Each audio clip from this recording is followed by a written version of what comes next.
marami namang pwedeng alternative na gawing trabaho, pagkakitaan dito sa Canada. Kaya sa mga nagwo-worry na ano na tayo?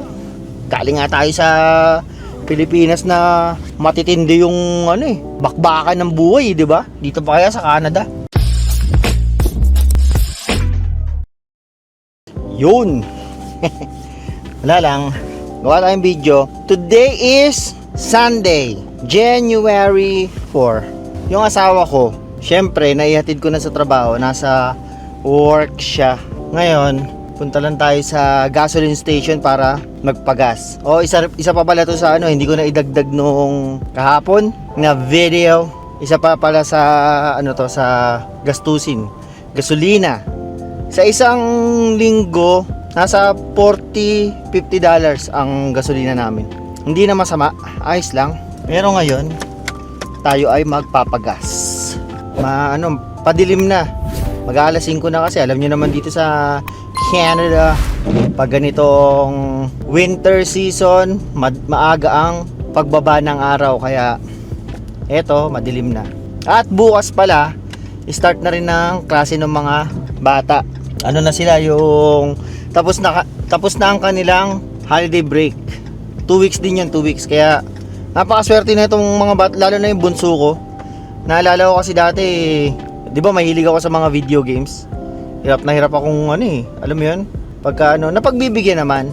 Yung kunyari, bibili ng mga maglalaro ng mga family computer, ganyan. Pero syempre, meron tayo mas mga magaganda na tulad ngayon, yung mga laruan ko dyan sa bahay, yung mga latest, PS5, Steam Deck, yung PS Portal, si Nintendo Switch 2. Wala kang, kung ikaw gamer na bata, tulad ng bunso ko, wala talagang problema eh.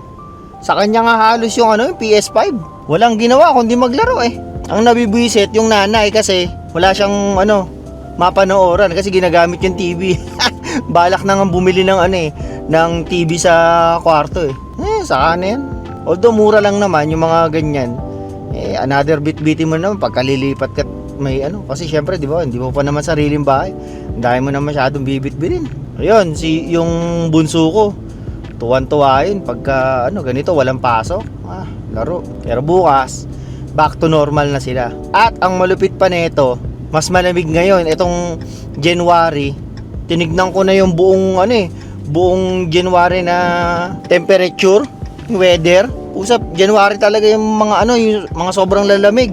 Ewan ko mga yata sa kalagitnaan ng January.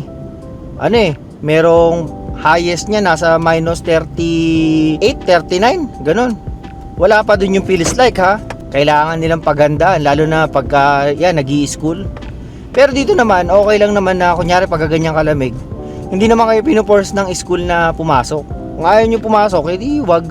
Kasi naglalakad din sila from dito sa school na to papunta sa amin. Ilang, para mga rin yun mga, wala naman 2 kilometro. Pero, di ba?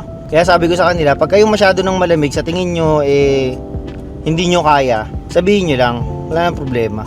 Kasi dito, pagka kunyari umabsent yung isang bata, or hindi kagad nakapasok ng yung kunyari na late sila, automatic na meron tatawag sa mga magulang. Tatawag 'yun na na mark na absent yung anak mo, ganyan. Kaya hindi ka rito eh. Hindi ka pwede yung basta-basta yung ginagawa natin sa Pilipinas dati na hindi ka papasok. Hindi na malalaman ng magulang mo yun na absent ka eh. Di ba? Naalala ko dati, panay ang cutting classes ko. Lalo na nung high school ako, first year high school. Nalaman lang na panay ang absent ko nung pumunta yung teacher ko at bihira pa yun yung gano'n yung teacher na talagang concern sa estudyante. Pinuntahan ako, naalala ko pa si Ma'am Muñoz. Kumatok sa bahay yung pinsan ko. Sabi, "Kuya, teacher mo raw." "Ha? Teacher ko, Sabado yun." "Teacher mo, nandito daw." Pagsilip ko kasi may terrace kami. Pagsilip ko si Ma'am Muñoz. Pinayari ka, Jerome. Diyos ko po. Yun. Nabugbog ako nun nung araw. Grabe yung ko nun. Bugbog ko nun. Kung makikita nyo, nagagas ako.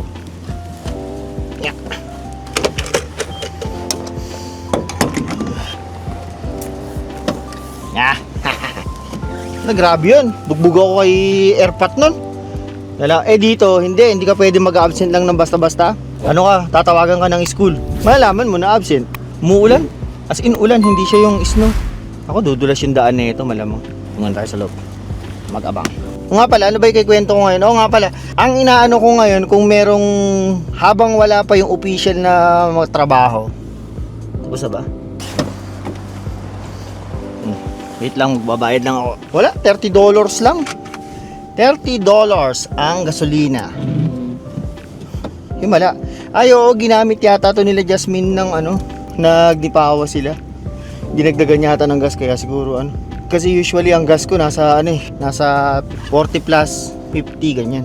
Pero yun nga, kung ano bang pwedeng alternatibo bago ako, kasi hindi pa naman tayo nakakahanap ng trabaho talaga na maayos. Ano ba yung mga pwede nating gawin muna para kumita ng extra? Bukod dito sa ating YouTube at Facebook na kumikita na, pwede tayong rito, mag cash job. Yan, tulad ng mga kasama natin dito. Sila, hindi ko na lang babanggitin. Mga sila dito, yung mga nagkakarpintero. Kinukuha sila na parang mga cash job yung mga yun, ginagawa nila. Hindi ko na lang babanggitin kung sino. Maraming nagaganon dito ng mga Pilipino. Sila, yung parang grupo sila ng mga Pilipino na nagkokontrata rito. Kaya madalas naggagawa rito mga Pilipino mura. Kasi ganyan. Marami dito mga cash jobs, mga ganyan. Ano pa ba? Yung sabi nila mag-DoorDash daw ako. Marami kasi dito mga nagdo-DoorDash. Sinubukan ko na mag-apply ng DoorDash. Puno daw sila. 'Di ba nga nasabi ko na sa isang video ko na yung DoorDash, although pareho silang drive hailing app, yung ganyan trabaho, hindi siya tulad pa rin ng Uber sa Grab na tanggap lang sila ng tanggap ng mga nila, magtatrabaho sa kanila. Hindi porket meron kang sasakyan, hindi porket may lisensya ka at na-download mo na yung app tapos mag-a-apply ka, pwede na. Hindi. Nililimitahan pa rin nila yung mga pwede magtrabaho para hindi maabuso tulad ng naabuso yung sa Pilipinas. Kaya dumami masyado yung sasakyan sa Pilipinas. Tapos ano pa ba? Bukod sa sabi ni ng misis ko, pwede raw muna ako mag part-time. Kasi marami yung mga part-time eh. Sa mga sa mga Tim Horton, sa mga McDo, yan. Marami kang pwedeng apply ng mga ganun, yung mga, kasi saka usually mga seasonal lang sila. Pag ganito, mga winter, maraming pwedeng applyan. Pwede naman yun. Pero ang pinakamarami nga dito talaga, yung mga nag-o-offer ng mga cash job. Kung kunyari talagang yung bitin na kayo sa sa mga bayarin nyo, ganyan, pwede nyo pasukin yun. Pero sa ngayon naman kasi wala pa namang isang buwan, saka may mga hinihintay pa naman ako na itong week na to, panigurado meron akong interview saka exam, di ba? Mas maganda mag-focus muna tayo sa mga ganyan. Kasi pagka nakapasok ka na rin kasi sa mga ganyan, sa mga cash job, sa mga yung part-time, baka hindi ka na masyadong sa mga pag-a-applyan mo kasi kakain na ng oras mo yun, di ba? Kaya ngayon inaano ko muna, ganyan. Sa ngayon naman, medyo okay pa kami.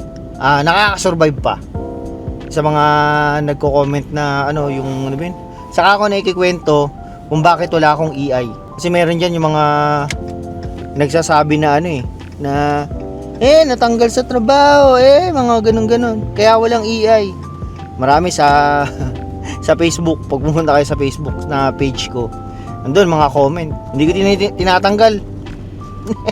Bahala sila sa buhay nila manghula. Pero I can assure you, hindi tayo natanggal sa trabaho. Kasi pagka explain ko na lang din, pagka na-terminate ka kasi sa trabaho, mas ka pa nga mas eligible ka pa mag-apply ng EI Yung kunyari, na-terminate ka, pwede ka mag-apply ng ng EI. Pero yun lang naman yung ko ngayon. Marami namang pwedeng alternative na gawing trabaho, pagkakitaan dito sa Canada. Kaya sa mga nagwo-worry na na tayo, galing nga tayo sa Pilipinas na matitindi yung bakbakan ng buhay, di ba? Dito pa kaya sa Canada?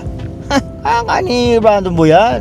Ang maganda naman dyan, basta kumpleto kayo ng pamilya nyo, masaya kayo, yun ang mahalaga. Ngayon yung mga nagluto ko ng sinigang. Natatawa nga ako yung misis ko Sabi niya, magsinigang ka na buto-buto. Kasi kaninang umaga lang din kami nag-grocery. Sige, magsisinigang ako. Hanggang sa maluluto na yung sinigang, mag-aalas 3 na papasok na siya, hindi na aabot eh. Kasi pinapalambot pa yung baboy eh. Pagkapasok niya, pagbalik ko, okay na yung niluluto.